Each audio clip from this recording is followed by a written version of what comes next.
Welcome to Afternoon Light, the podcast of the Robert Menzies Institute. In today's first episode of our summer series, you will hear 3 presentations from our conference, Menzies and the British Commonwealth of Nations. The first presentation will be by Dr. Martin Farr on conservative homes, Robert Menzies, post-war Britain and the ends of the Commonwealth. The second presentation is from Josh Woodward on Enlarged Horizons and Excited Imagination, Rereading Robert Menzies' 1935 Overseas Diary. And the third and final presentation will be from Dr. David Lee on Menzies and Imperial Unity, 1934 to 42.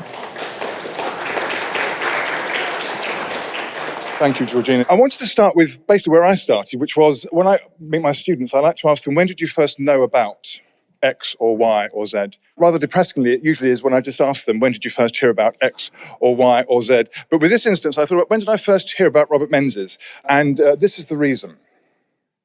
This was my first exposure to Bob Menzies because I read as a child, I was about 11, I think, I read Clive James's first volume of his memoirs, Unreliable Memoirs. And that's where my fascination with and love of this country began, with his childhood in Sydney, and volume 2 called Falling Towards England, and the experience of so many Australians in the 1960s. And he said in his memoir, and this is what stuck with me, about his father was killed in the war. Otherwise, the bereaved wives were mainly paid off in rhetoric, most of it emanating from the silver tongue of Robert Gordon Menzies, alias Ming, who went on to become Prime Minister for what seemed like eternity. My mother never failed to vote for him. She had quite a lot of political nous, but Ming's patrician style numbed her judgment. Thus, she went on remaining loyal to the Liberal Party, while the Liberal Party went on ensuring that her pension would never be so lavish as to encourage idleness. And this element of wit ran through the book, which persisted with my own way of writing and thinking. And it even can be seen in this wonderful painting I wanted to share with you, a portrait of Clive James by Geoffrey Smart, which you can see in Sydney. One of my favourite paintings. The humour even emanates towards those who are painting or depicting him. And back to 1988, or whenever it was when I first read this book, there was no Wikipedia then, and I didn't live in a house with books, so I had no idea who Menzies was or anything else about him. And so this has been something of a very steep and very enjoyable learning curve, getting to know him. And today's very, very unusual as an experience for me, because ordinarily one speaks at a conference where one is expert. Here I'm coming as an outsider, speaking to insiders, many of whom know much more about the subject than I do. So I'm happy to be corrected, not least by my bearded conquistador here in the front row, Dr. Zachary Gorman. So please do give me contributions and suggestions as we go through the talk. My suitcase was impounded at Newcastle Airport because there was so much paper in it. The paper was so dense they couldn't see what was in the suitcase, so they took, and out came all of these Robert Menzies documents and papers and things. Took about coals to Newcastle as I brought them down under a week ago now. So, would I like him? Does that matter? Would I have liked him? I did wonder. I'm going to spend a lot of time with this person a few months ago. Would I like him? And I think my first exposure was that I would. Those are the memoirs of Peter Carrington. Carrington was sent here by Anthony Eden in 1954 as the High Commissioner. And he describes his first meeting with Menzies thus. It was 3 p.m. when I presented to Bob Menzies my official papers from Anthony Eden. He looked at me with a good-natured expression. Will you have a martini?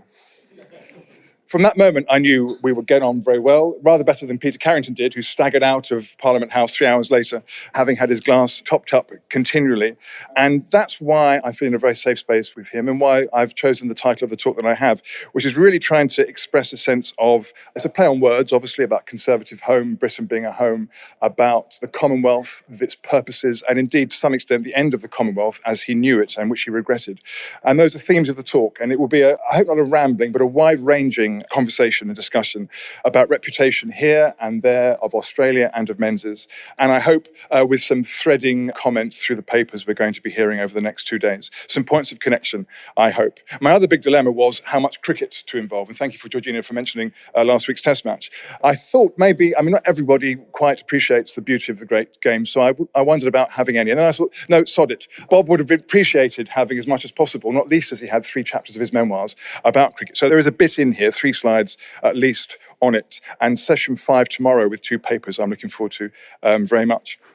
The relevance of this is quite significant because here's one example of how his interest was used to illustrate wider norms. I'll return to this theme later on.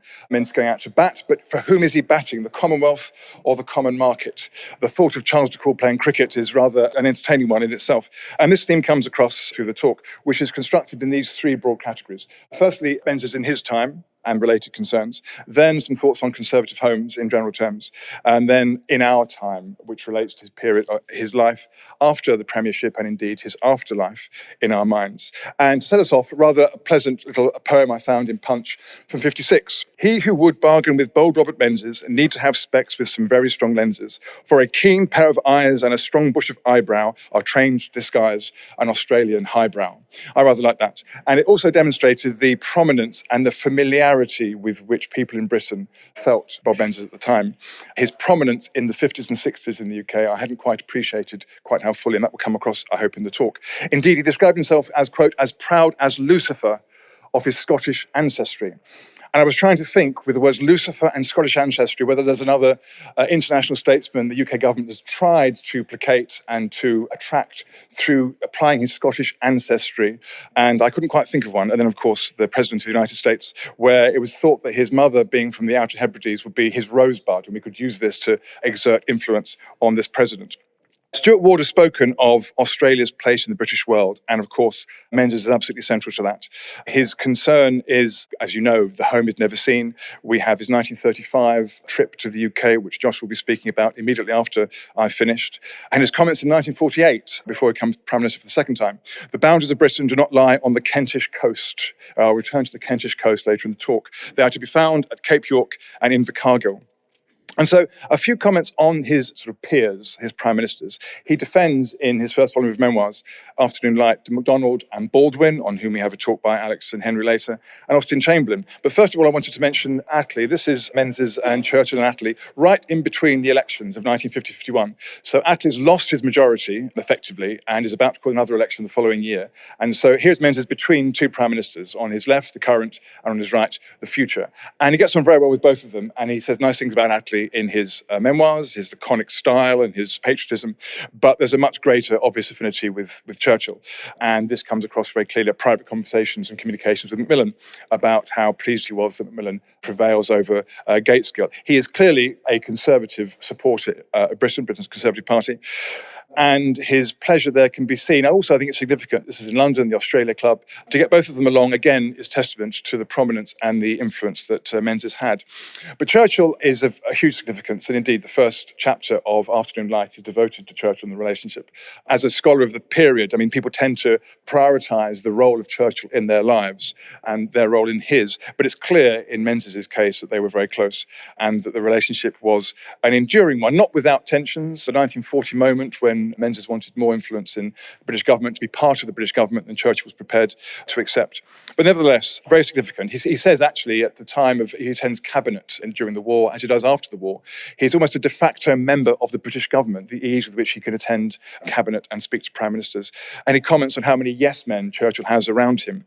And it's ironic in a sense because reputationally, as I've understood, Menzies himself was criticised for being a yes man to Churchill, not least through the British atomic tests. And here's a cartoon from the great David Lowe, the Kiwi cartoonist who came to Britain between the wars, which uses the Petrov scandal as a prompt for referring to the use of Australia for atomic tests during Churchill's final premiership. More significantly is the Prime Ministership of Anthony Eden. And here's Menzies and Eden outside Downing Street as the Suez crisis is about to explode. And Eden describes in his memoirs, quote, "Our friendship had grown through the years and I felt a deep affection." And well might he, you might say, given the importance and the role that Menzies had during the Suez crisis, the greatest catastrophe in British foreign policy of the century, and arguably remains the case, although Iraq runs it a close second. And to some extent, he warns about Suez privately, and then he defends Suez publicly. He is the face for the Dulles Plan, and so here's the notion that British and French, so-called acting independently, really requires the influence of great powers, with Menzies as a mediator.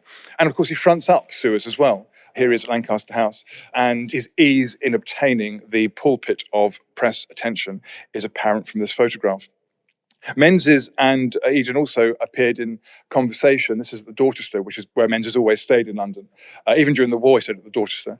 So downstairs, he would pop for this event in conversation with Anthony Eden, chaired here, as you can see, by Attlee. And a rather nice testament to British democracy. Eden had just beaten Attlee the year before in the general election, and Attlee resigns, but good grace and civility obtain immediately thereafter.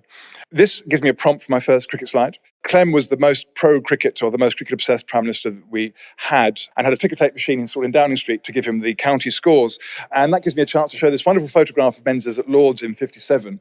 We have Elisa speaking on Lord's tomorrow on the sacred space. You can see the parched grass, which shows we do have sunshine occasionally in England. And this is behind the pavilion. And I just love it because it shows, and Gideon Hay, the great cricket writer, has got an essay about this photograph, that all these ex-Test players, and Menzies is there because he could be, like a child with a train set. He's allowed to have this opportunity and is taking it. And Clem would have been very proud of that. And he says in 1958, quote, "The world would be a better place if the United States and Russia could be persuaded to play cricket."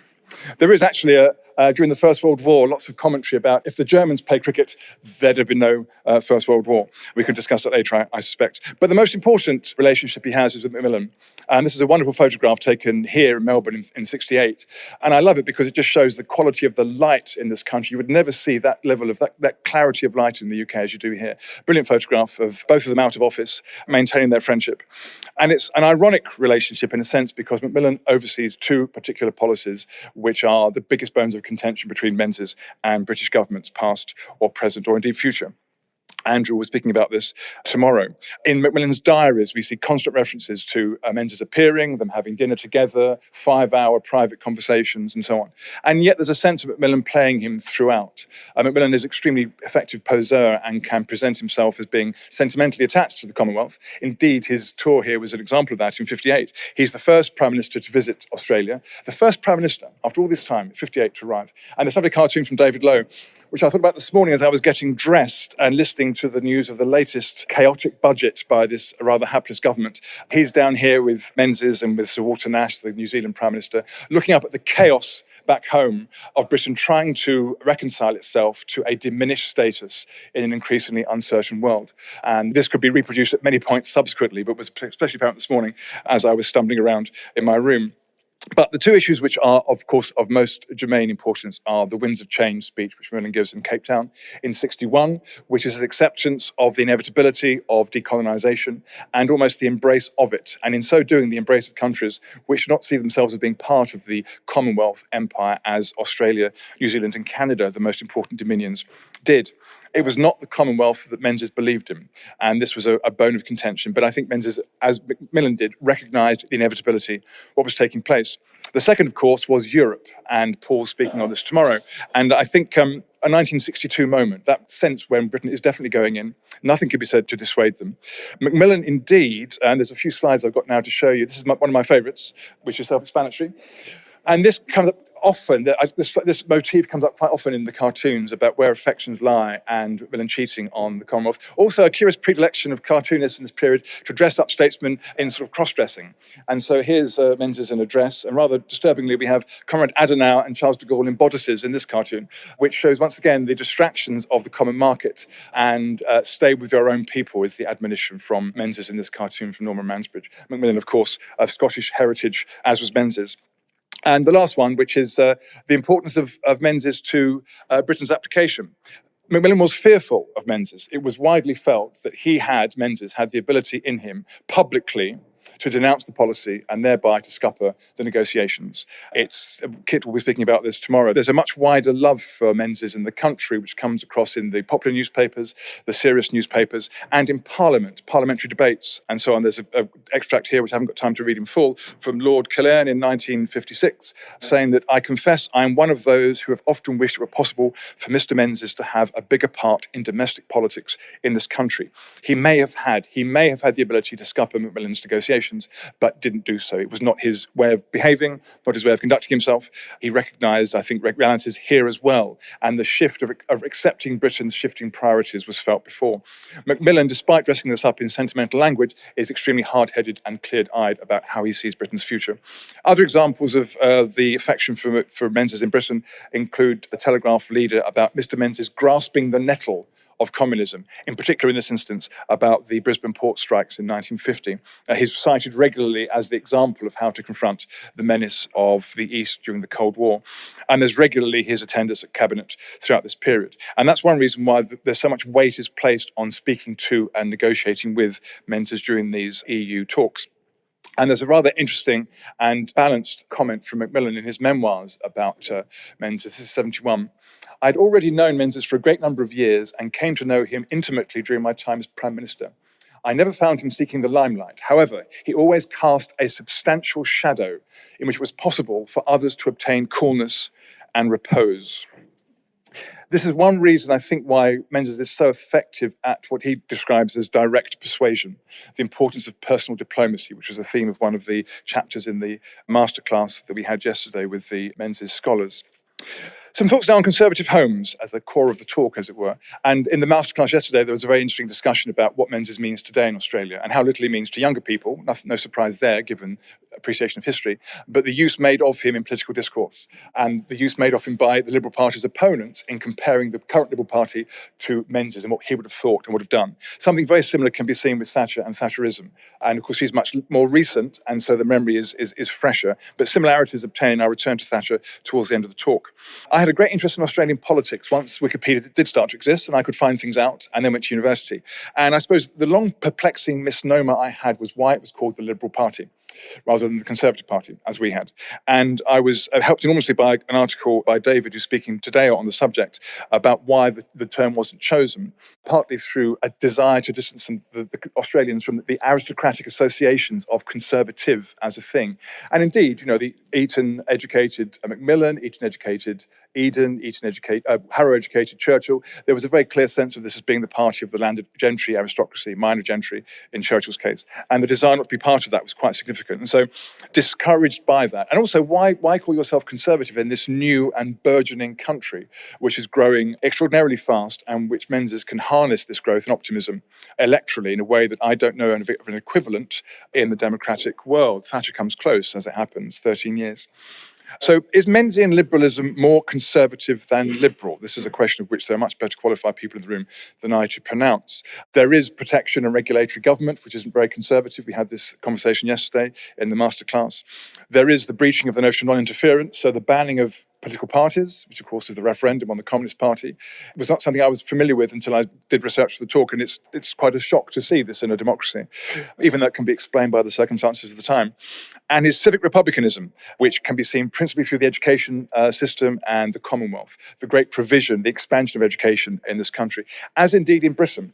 It interests me very much that the Menzies era from 49 to 66 almost exactly maps onto Britain's conservative ascendancy between 51 and 63. And similar things happen in Britain. There's the Robbins report to increase university provision. There are a conservative government which is actually doing very unconservative things, like demolishing buildings. The old refrain, doing more damage than the Luftwaffe ever did by levelling ground in cities and building new and indistinct buildings. The Euston Arch being a classic example of the government demolishing something traditional in the interest of modernity.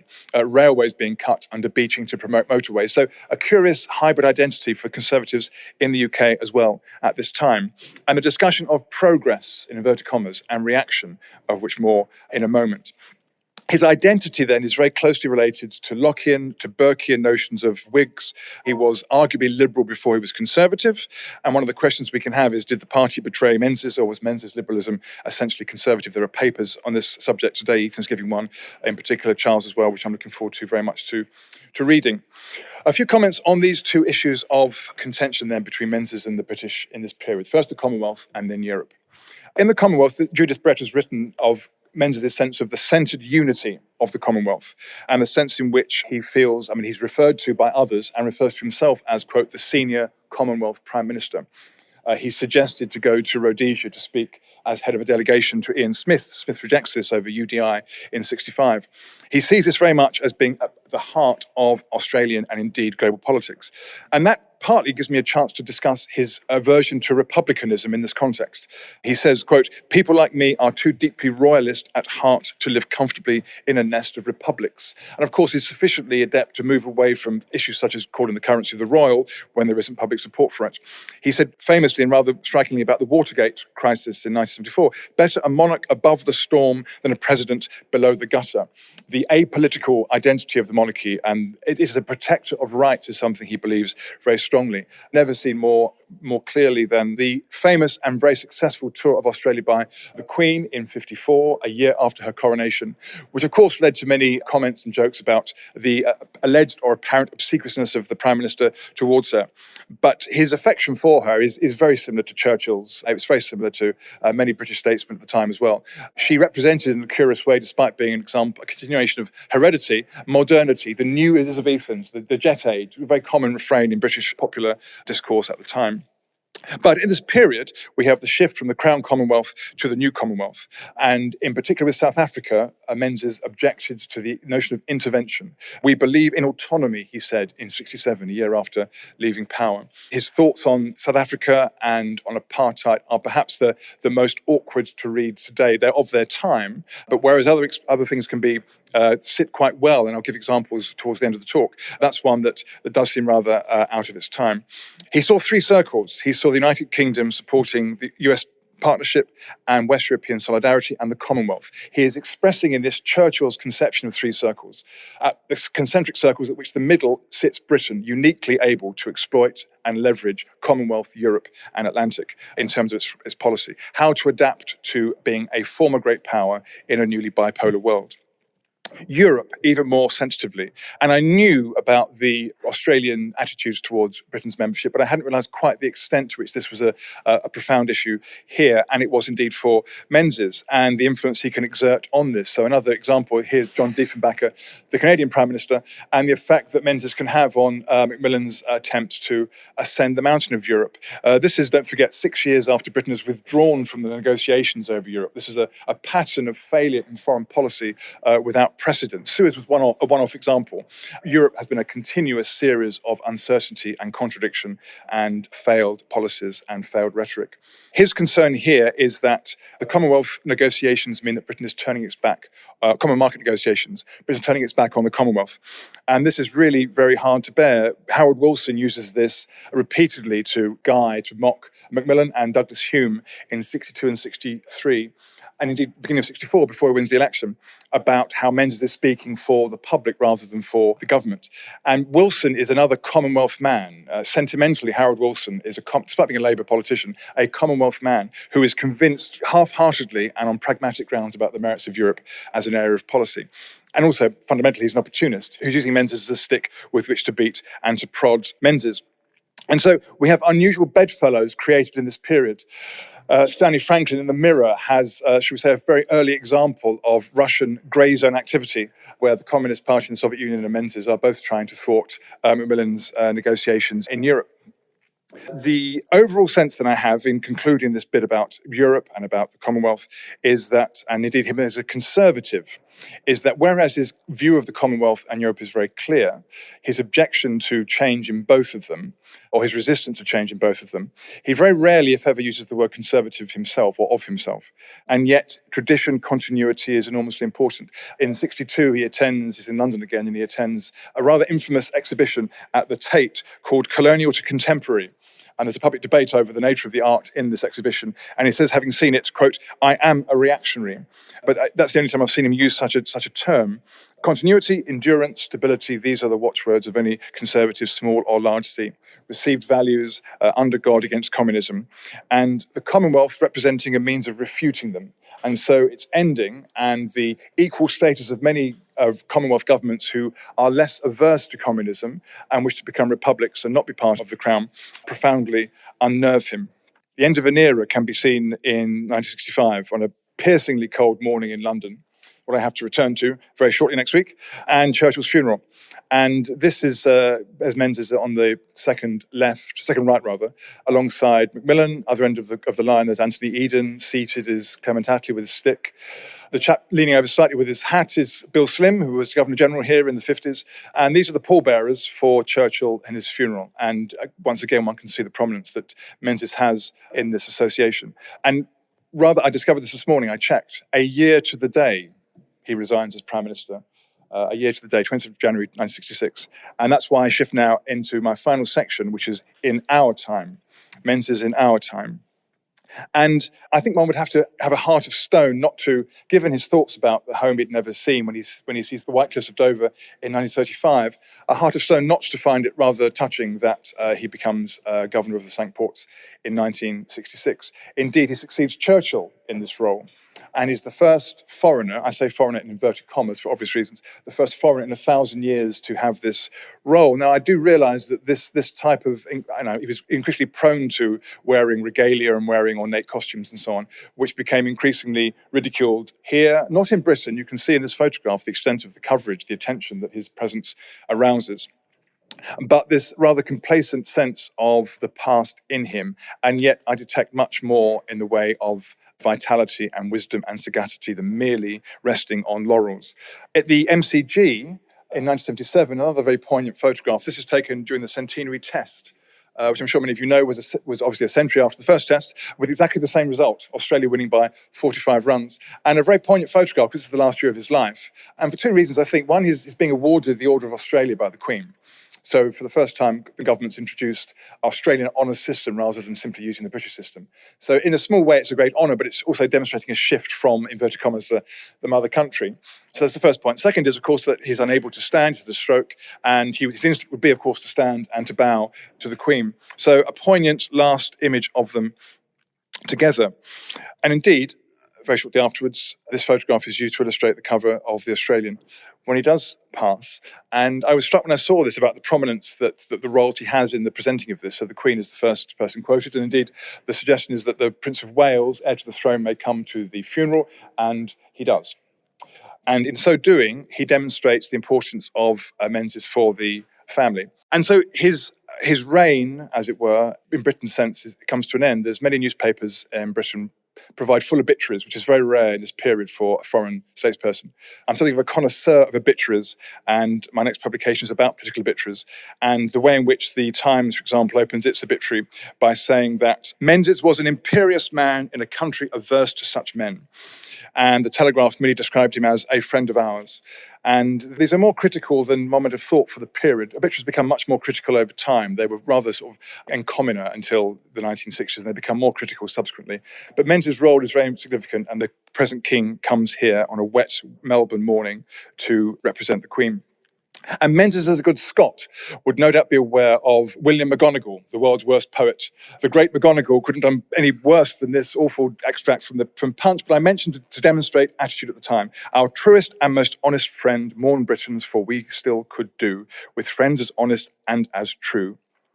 It was a doggerel, but it revealed a sense of, indeed, one could say the moment he announced his resignation, Britain's influence in the world receded still further.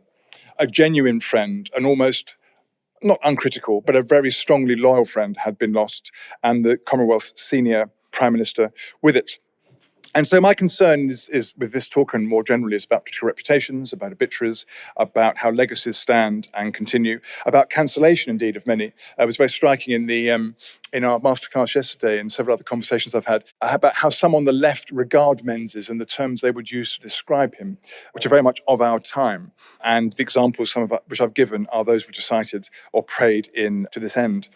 There is, in some sense, a sense of passing of the waves. Margaret Thatcher comes here 4 times in her life, and she comes in 76 after the Liberals win their victory. She comes to what she describes as a victory conference and visits Menzies in September 76 and writes about this to back home. And she cites this meeting in 1981 where she comes to Monash University and gives what I think is one of the most significant speeches she does offer about Thatcherism, the most clear definition of Thatcherism as an ism, in 1981, which is her lowest point, and which was marked, as today has been, by a seminal budget.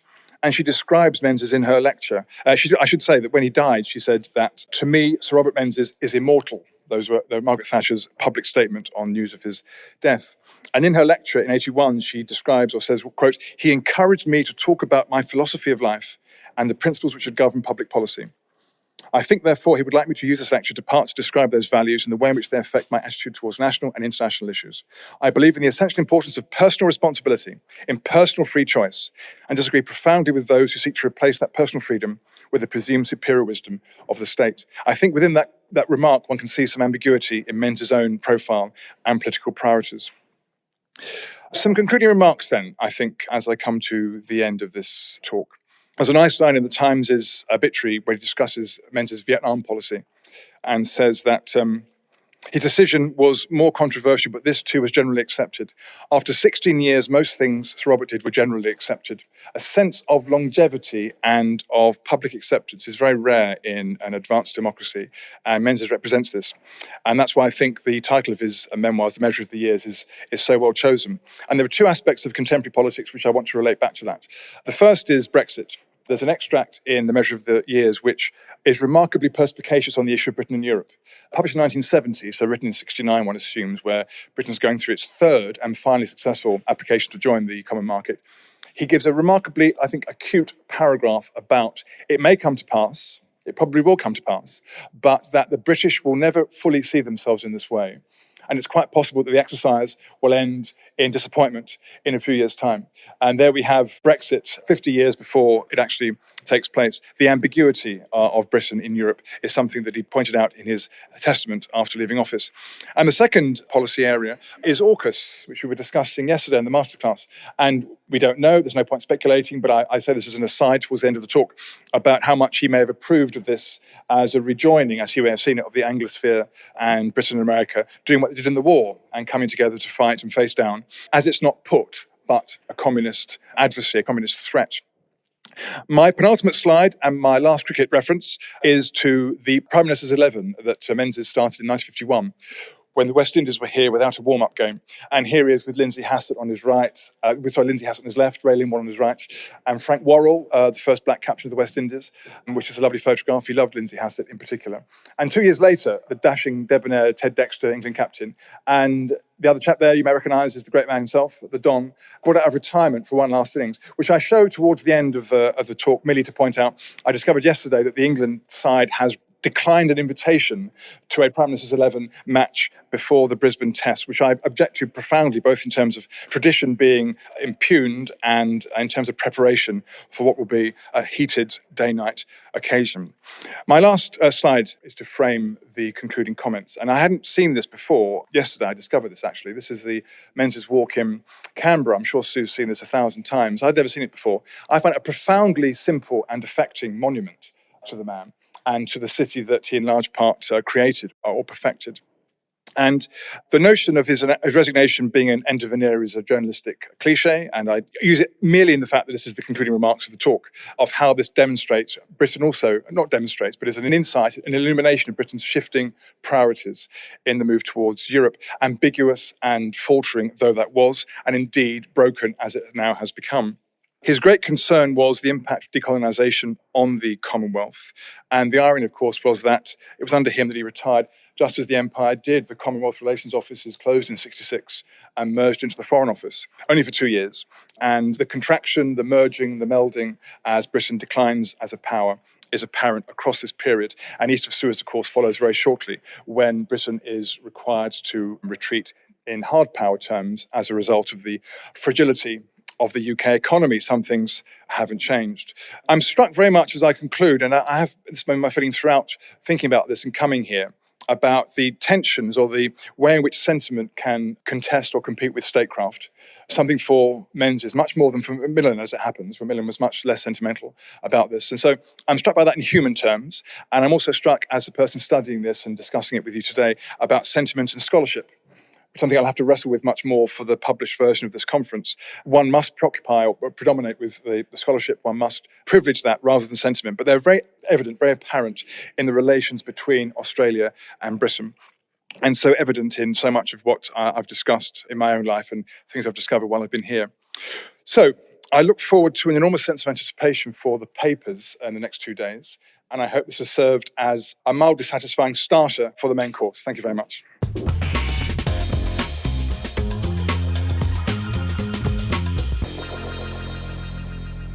So we've heard about Thatcherisms, so I want to talk about Menziesisms, but instead of a coherent political ideology, it's really just his pithy kind of aphorisms, and we hear a lot of them at these conferences. I'm always struck by their contemporary relevance, so maybe we can discuss some of them over the next 2 days. One that I invite you to contemplate as I give my presentation is the following. It's a funny thing how even those of us who have been in the conventional sense educated can entertain such ignorant ideas. So wrote Robert Menzies in his 1935 travel diary. He was aboard the passenger liner RMS Otranto as it sailed into Port Tewfik, the entrance to the Suez Canal at the northern tip of the Gulf that gives its name to the famous passage. For a historical figure so often remembered as confident and self-assured, we might find it surprising that Menzies could contemplate his own ignorance. But Menzies was, it turns out, a curious traveller. His experiences overseas were formative, shaping not only his personal outlook, but his later belief that travel could act as a cure for prejudice.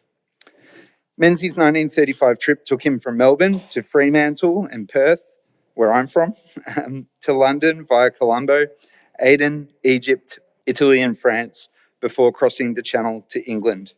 It was his first major journey outside Australia. He was 41 years old, and he went with his wife, Pat, who encouraged him to keep the travel diary.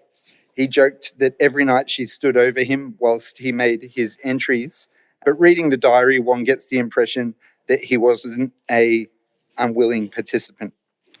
Historians have long regarded the diary as evidence of Menzies' devotion to Britain, his spiritual home. In his biography of Menzies, Alan Martin writes that the trip was an emotional experience of great importance, a voyage of discovery, the discovery of England. He argues that it was fortunate that the diary was never published, at least under the working title Menzies used, Jubilee Pilgrim. Judith Brett, in her biography of Menzies, was also published in 1992, same as the Martin biography. Brett extends a similar view, arguing that everything he saw while abroad simply confirmed his belief in the superiority of the English. In contrast to these accounts, I argue that the Overseas Diary reveals a more complex, reflective, and self-critical, or occasionally self-critical man than the caricature of a narrow Anglophile offered in many other accounts. Without question, he was a man of his time, an upper-middle-class Protestant steeped in British culture, and sections of the diary can unquestionably be drawn on to reinforce this view. But in this paper, I would like to draw attention to the many of the diary's unexplored moments, to provide an insight into how Menzies allowed his experience of the world to test and sometimes overturn his assumptions. In Colombo, Menzies remarks in the diary that he anticipates the living standards of the local villages will be crude and dirty. Soon, his view is challenged by an official at Government House who informs him that locals maintain really good hygiene. Touring the outskirts of the city, he expects to encounter the sweeping tea fields of the Roba tea advertisements. Instead, he finds tea plants growing on rocky escarpments along the road. He observes that the scenery has a repetitive character, redeemed from monotony by a background of magnificent mountains, all blue and golden and clear-cut in the Ceylon air.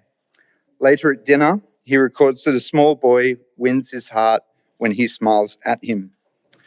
Menzies clearly has reservations about the commotion and cleanliness of Colombo, but the encounters he has there are early examples of how the diary records the testing of his prior expectations by reality. The diary records the process of exposure to difference that necessitates Menzies to continuously update and revise his understanding of the world according to his experience of it. In Aden, Menzies' British bias remains strong. A few hundreds of Englishmen rule it and clean it and water it, he writes approvingly. I haven't got it in here, but he remarks on the green colour and character of the lawns at the cricket clubs, which it seems will be a theme of the conference. So he's very impressed with the standard of cricket greenkeeping. He doubts that the locals could govern themselves there, yet even while he's standing on the deck of the Otranto, he gazes at the ancient fortifications from the ship's deck and wonders whether modern engineering was as new as Europeans believe. For a moment, he glimpses the depth of older civilizations and questions his own assumptions about progress. In ancient days, he remarks, there was certainly an engineering knowledge calculated to cast doubts upon our comfortable modern belief that we have, in our own proper or improper persons, invented the science of engineering for the first time. It is upon his arrival in Egypt that Menzies truly starts to grapple with the scale of his own ignorance. He writes in the diary that although he had conceived Egypt as the modern home of sand, flies, dirty and lazy natives, street beggars, and a few dejected ruins, his visit overturned this preconception. Today has opened my eyes. Never have I had such a day of enlarged horizons and excited imaginations, he says. This is when he is astonished by the bustle of Cairo, the modernity of Heliopolis, which he compares to Canberra, though, of course, he writes, these are real cities and real metropolises. At the Egyptian Museum, he expects the treasures of Tutankhamun to be crude and barbarous, but instead finds the most marvellous colour and form combined with what he describes as unerring taste. He wonders whether any modern craftsman could equal what those poor savages produced in 1350 BC. I can only describe the effect of this view as staggering, he writes. Continuing, we found case after case of the most beautiful work in gold and silver and inlaid glass and jewellery of the most beautiful craftsmanship. He is fascinated by the preoccupation of the ancient Egyptians with matters of death and burial and proper material provision for a new life. It is a moving thing to find under the dust of centuries these evidences of a lost civilization, he writes. Yet, a bit of forewarning, the language that he uses to describe Egyptians by present standards is a little bit confronting. We may tilt our hats truculently at the sight of the modern Jippo, he writes, but we must lift them respectfully in the presence of his great ancestors. Here, Menzies applies a moral framework familiar from Edmund Burke. This is an expression of the idea of an eternal society linking the dead and the living and the unborn. He extends that respect, however tentatively, to a non-European civilization. His diary also shows him constantly comparing foreign landscapes to Australia. Looking from the train window across the Tuscan hills, he remarks that they remind him of Victoria's countryside. Here is a theme that appears again later in the diary, where Menzies observes that the country of the Great American Plains resembles the Victorian wheat country. This habit of searching for echoes of home abroad hints at Menzies' evolving consciousness of Australia's place within a larger world. After his obligations with the trade delegation in England are fulfilled, he and Pat travel back to Australia via the Atlantic and North America. He is apprehensive about America and wants only to go home. I am as homesick as I can be and am almost disposed to regard my American expedition as an irritating delay, he complains. Still, Menzies works hard to keep an open mind. There is something of a thrill in going into a new land with language, ideas, and even physical appearance very different from our own, he writes. So what makes these examples and the overall historic significance of the diary? It certainly cannot be read uncritically. Though it records instances when Menzies' experiential discovery of new information caused him to change or adapt his preconceived ideas and prejudices, it also reveals that Menzies held views and used language that were not open-minded. But as Greg Malouche reminds us, many of Menzies' prejudices were held by many people of his age in Australia. Significantly, his recorded testimony suggests his receipt of new information challenged his prejudices. This was information that he actively sought out from local administrators, journalists, and other experts, though never actually from locals themselves. Menzies' guides often viewed the world through the same lens of British supremacy as he did, but they possessed local knowledge capable of dislodging the ignorance of the lay tourist. Most importantly, Menzies did not stay on the ship like more than a few of his fellow travellers. He consistently showed a willingness to try new things and put his thoughts and ideas into writing. Nearing Australia on the return voyage, he drinks a bowl of Fijian kava. It tastes like last week's washing, he says. The important thing, though, is that he tries it. Seen in this way, the diary passage is a valuable primary source, not only for the historian of Robert Menzies, but also for the historian of Australian travel and culture. They're a window onto the transformative experience of interwar travel and give a sense of how Australians experienced the world in those years. As historian Angela Woolcott writes, voyages through the empire offered Australians first-hand evidence of its dimensions and an opportunity to locate themselves in it. For Menzies, like many thousands of fellow Australian travellers, travel exposed the gap between their preconceived notions and reality. His diary documents this process. Sometimes it reinforces his Britishness, but also it shows that he's broadening his understanding of other places and other cultures. In the larger history of Australian travel, Menzies' diary sits at an interesting juncture. It belongs to the generation for whom the sea voyage to Britain was both a rite of passage and a political education. Travel exposed Australians to the diversity of the Commonwealth, its peoples, inequalities, and contradictions. It was an education in both imperial belonging and national distinctiveness. Menzies' own trajectory fits this pattern. His first speech in London, titled Australia's Place in the Empire, revealed not only pride in imperial connection, but also an emerging unease, the dawning realisation that Britain did not necessarily value Australia's role as much as Menzies had thought. The diary captures him at the moment of that discovery.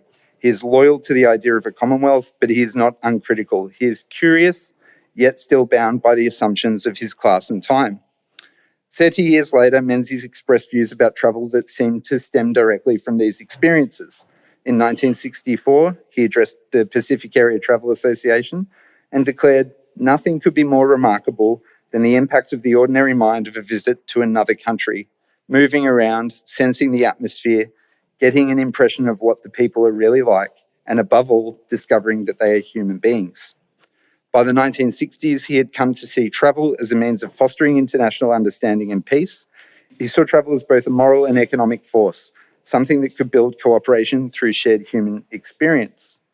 Seen in this way, the 1935 diary offers us a window onto how Menzies negotiated identity in an age of imperial transition. When he left Australia in 1935, the young Attorney General who set sail for London still saw himself as a British subject. But the traveller who arrived back in Australia was beginning to see that the world and Australia's place within it was larger and more complex than inherited imperial loyalties allowed. Exposure to difference unsettles him. He could never entirely abandon the assumptions of his upbringing, but the diary shows him grappling, however briefly, with other ways of seeing. For all his blind spots, Menzies recognised ignorance in himself. That funny thing, as he put it, where even the educated can hold ignorant ideas. His diary records not only the prejudices of the Australian, but also the ways that these prejudices were tested through travel. Documented by Australia's longest-serving Prime Minister, they are imbued with significance upon which posterity imposes its demand of inquiry. Menzies was curious, impressionable, and occasionally self-critical, a traveller whose horizons were enlarged by what he saw. In this light, the later Menzies, who spoke of shared humanity and peaceful exchange between citizens of different countries, seems less a contradiction and more like the natural outcome of that first voyage. Menzies may never have fully escaped the assumptions of empire, but he did glimpse something larger, the possibility that across difference, people might still find common ground.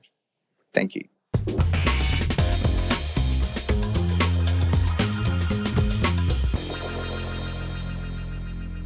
So this paper investigates how Menzies wrestled with the problem of imperial unity in the years between his appointment as Commonwealth Attorney General in 1934 and Australia's adoption of the Statute of Westminster in 1942, a year after he had resigned as Prime Minister. During this period, he sought to balance the imperative for imperial unity with impulses for greater autonomy and even secession in parts of the empire. So he joined the Commonwealth Parliament a few years after the Westminster Parliament passed the Statute of Westminster. This Imperial Act gave effect to resolutions passed in imperial conferences in 1926 and 1930, including the famous Balfour Declaration of 1926, that proclaimed the equality of the United Kingdom with the self-governing dominions. Its main effect was to remove the ability of the British Parliament to legislate for the dominions except at their request, and to repeal the Colonial Laws Validity Act as it applied to the dominions. This act, which had been passed in 1865, expressed that colonial laws could be voided if they were repugnant to any law expressly passed by the Imperial Parliament to extend to a colony. And this law also applied to the dominions. So after the passage of the Statute of Westminster, it applied immediately to Canada, the Irish Free State, and the Union of South Africa. However, Section 10 of that Act stipulated that its main provisions would not apply to Australia, New Zealand, and Newfoundland until their parliaments had legislated to adopt them. And the main reason for Australia being put in that category was that while the federal government under Scullin welcomed the Act, some of the Australian states objected. And one of the states which most strenuously objected was Western Australia, which at that time was agitating for secession and which saw its path to achieving secession as petitioning the Westminster Parliament to amend the Imperial Act establishing the Australian Commonwealth, to carve Western Australia out of the Federation, and to make Western Australia a dominion in its own right. So on becoming Attorney General in 1934, Menzies is confronted with a situation when the Statute of Westminster had created divisions in the Empire, with the Statute of Westminster applying to some dominions but not to others, and within the Australian Federation, with one state, Western Australia, agitating to leave the Federation and for that reason campaigning furiously against Canberra's adoption of the Statute of Westminster. Now, although Australian Liberals like John Latham and Robert Menzies had never much liked the Statute of Westminster, it is a myth to see them as the main reason for the 10-year delay until Australia adopted the Statute of Westminster. The main stumbling block was states' rights. And this is evidenced by both Lyons Attorney Generals, Latham and Menzies, both recommending to Cabinet the adoption of the Act. Both of these Attorney Generals, however, thought that the statute had to be adopted in a way that did not suggest Australian separation from the Empire, of cutting the painter. So they both thought that it had to be adopted at the right time and in the right circumstances. And Western Australia's campaign for secession, which went from 1933 to 1935, really meant that that was the wrong time for Australia to adopt it. But once the Western Australian petition had been submitted and rejected by the UK Parliament, Menzies thought it was the right time to adopt the Statute of Westminster. He was also mindful, however, that the previous Labor Prime Minister Scullin had undertaken to the British government that the Australian government would consult with the states before doing so. And Menzies followed Scullin's undertaking. This in turn created new problems with the states.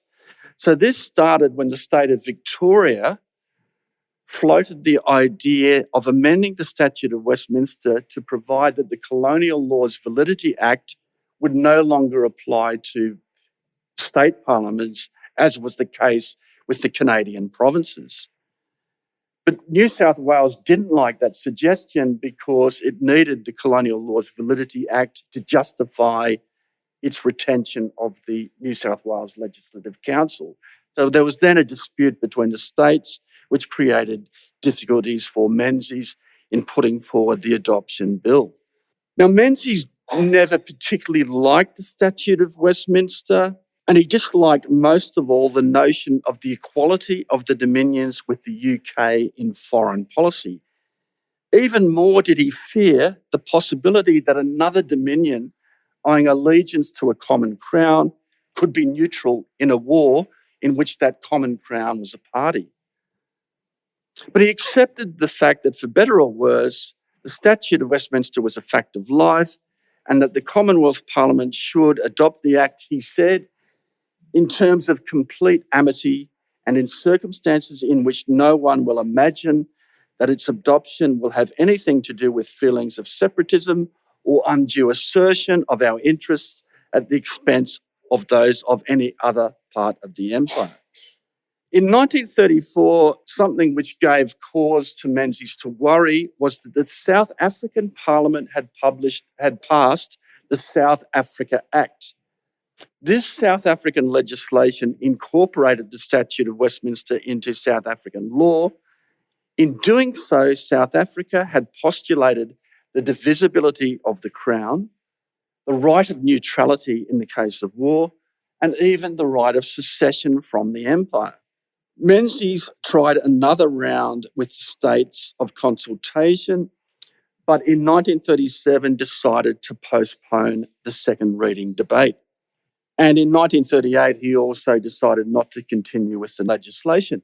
But not longer after becoming Prime Minister in May 1939, he declared that he hoped that the legislation would be adopted that year. A key to Menzies, that's the Statute of Westminster, that's the West Australian secession, Menzies and Lyons. A key to Menzies' ideas at this time, this is 1938-39, was correspondence with Sir Alfred Zimmern, who was an English classical scholar, a historian and international relations theorist, who had objected to Australia butting in, as he called it, with advice to the British government on the resolution of the Czechoslovakian crisis. In one section of a letter to Zimmern, Menzies described the British dominions, Australia, South Africa, New Zealand, etc., as not in the colonial stage of development. But neither, Menzies said, were they completely independent entities for all purposes of foreign relations and foreign wars. And he went on to say, Menzies said, I believe that in the essential unity of the British Empire is to be found its only hope of survival, and the only hope of preserving unity is to establish beyond doubt that while one voice should speak on foreign affairs, every dominion should have the fullest opportunity at all relevant times of offering its view as to what this view should be. And Menzies expressed similar views to Lyons when discussing the proposals of an Australian academic called ACV Melbourne. Melbourne was agitating for Australia to establish separate diplomatic missions in places like Japan and the US. When consulted about this, Menzies, as Attorney General, wrote to Lyons in January 1939, disagreeing with Melbourne's advice and explaining, my feeling is that if each dominion begins separately to accredit diplomatic representatives to foreign powers, grave divisions in our foreign policy will begin to appear and a serious blow will have been delivered at British unity. Now, Menzies resigned from cabinet not long after giving this advice. In the meantime, Lyons took the decision to establish direct missions overseas, and after Lyons' death, it fell to Menzies to implement that decision. Therein, making his famous declaration, Menzies said in 1939, what Great Britain calls the Far East, to us is the Near North. Little given as I am to encouraging the exaggerated ideas of independence and separatism which exist in some minds, I've become convinced that in the Pacific, Australia must regard herself as a principal, providing herself with her own information and maintaining her own diplomatic contacts with foreign powers. He hastened to add, however, I do not mean by this that we are to act in the Pacific as if we were a completely separate power. We must, of course, act as an integral part of the British Empire. And he demonstrated this point a few months later when the King George VI, declared war. In this case, Menzies announced that as a result of the King's declaration of war, Australia was also at war. And this constitutional position also appeared to be that of Canada, despite the autonomy given to it by the Statute of Westminster. It turned out that the decision of war and peace was still a royal prerogative, and that the Canadian Governor-General himself did not have the power to approve a proclamation declaring war, as the Canadian government required the permission of the King himself as King of Canada. So accordingly, after a vote in the Canadian Parliament, the Department of External Affairs asked Canada's High Commissioner in London to arrange an audience to obtain the King's signature on a document delegating the power to the Canadian Governor-General to make a proclamation declaring war on behalf of Canada. This procedure was basically followed by Attorney General H.V. Evatt a year later in the case of the declaration of war against Japan. But that's jumping ahead of the story. Menzies had been worried by the South Africa Act of 1934, and he was right to be worried because in 1939, the South African Prime Minister, Hertzog, wanted South Africa to remain neutral in the Second World War. He overplayed his hand, however, and Jan Smuts became Prime Minister and brought South Africa into the war. So by October 1939, all the British dominions had committed themselves as belligerents in the war, except for the Irish Free State. So you had the situation where Northern Ireland was committed to the war as part of the United Kingdom, but the other counties in Ireland, part of what's now called Ireland, remained neutral.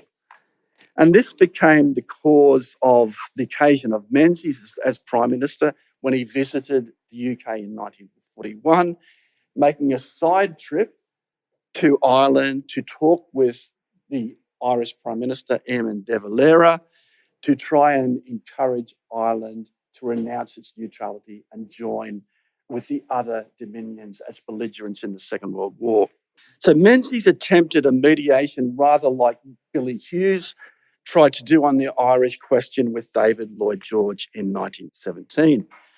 Now, having visited de Valera in 1941, in reply to a remark of a friend that Menzies had probably found the Dublin government to be mad, Menzies replied that if Dublin were mad, Belfast was madder and Whitehall was maddest of all on the Irish question.